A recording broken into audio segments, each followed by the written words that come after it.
Without TLS, MongoDB sends your password across the network in plain text. By default, MongoDB transmits all data without encryption. Every query result, every document, travels as raw, readable bytes across the network. This is called data in transit, and it is a major attack surface. A packet capture tool can intercept and read all of it. Enabling TLS creates an encrypted tunnel, so even if traffic is captured, it is completely unreadable. The most dangerous exposure without TLS is your credentials. When your application connects to MongoDB, the username and password are sent as part of the authentication handshake. Without TLS, those credentials travel in plain text, fully readable.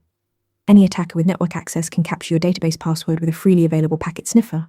TLS encrypts the entire authentication exchange, so your credentials never travel in the clear. TLS also provides server certificate verification. Without it, an attacker could intercept your connection and impersonate MongoDB, a classic man-in-the-middle attack. Your app would have no way to detect it is talking to a fake server. TLS certificates cryptographically prove the server's identity, blocking this attack entirely. TLS also meets compliance requirements.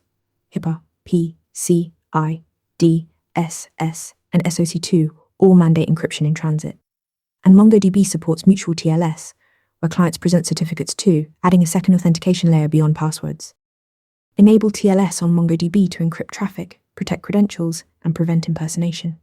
Practice this answer with the link below. Want to get better at answering questions like this? With Interview Mentor, you practice real interview questions out loud. You get personalized feedback and a grade on every answer, and you can track your improvement over time.